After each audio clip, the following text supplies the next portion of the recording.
Lecture 1A, three parts of a speech.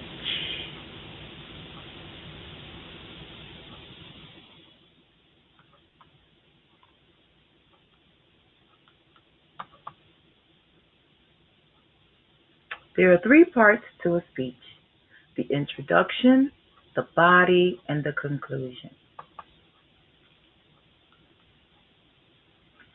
The purposes of the introduction include getting attention and arousing the interest of your audience. Number two, to reveal the topic. Number three, establish credibility and goodwill with your audience. Number four, preview the body of the speech.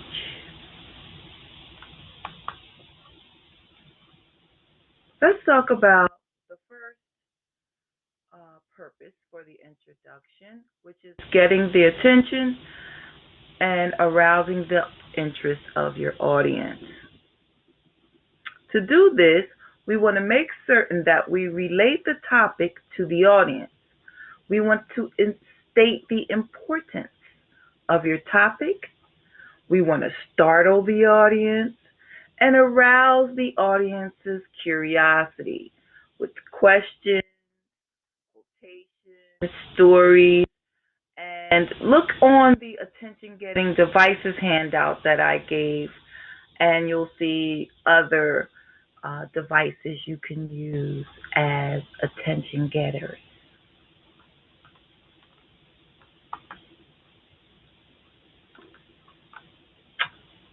The second purpose of the introduction is to reveal the topic. When you do that, you want to make certain that you state the topic clearly and that the topic relates to the audience. Number three purpose of the introduction is to establish credibility and goodwill with your audience. Credibility is being qualified to speak on a topic. It's more interesting knowing the speaker knows what they're talking about. When you establish credibility and goodwill with your audience, it really doesn't have to be firsthand knowledge or experience that you have. It can come from your readings, classes, and interviews you may have had with someone.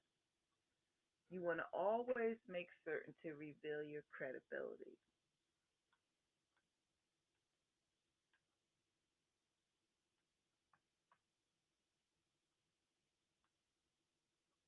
Now, when we talk about goodwill, we're talking about the audience's perception of whether the speaker has the best interest of the audience in mind.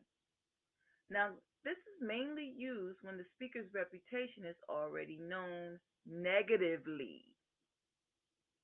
If this is the case, diffuse any hostility right at the beginning of your speech in the introduction. Number four of the purposes of the introduction is to preview the body of the speech. You want to prepare the audience for the rest of the speech.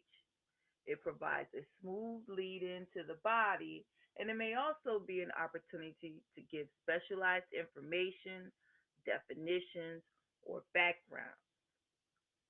Also, when you're previewing the body, you reveal your central idea or your thematic statement.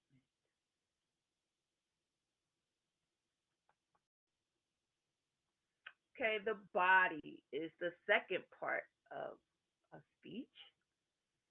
And the body's purpose is to give the audience your message through important main ideas and to develop main ideas through the use of relevant, accurate, and factual supporting material.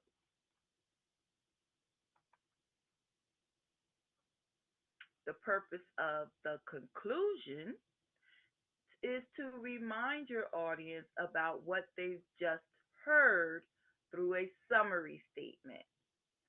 Conclusions give your audience the meaning of your message, and it gives your audience a sense of heightened impact of the presentation through concluding remarks.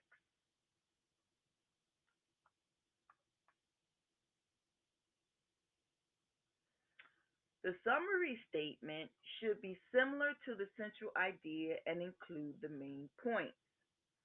The summary statement allows the audience to leave with your ideas planted freshly and firmly in their minds.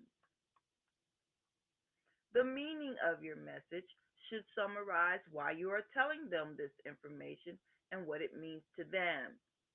It can include personal references, supporting statements and statistics, relevant humor, or trauma. And finally, the concluding remarks.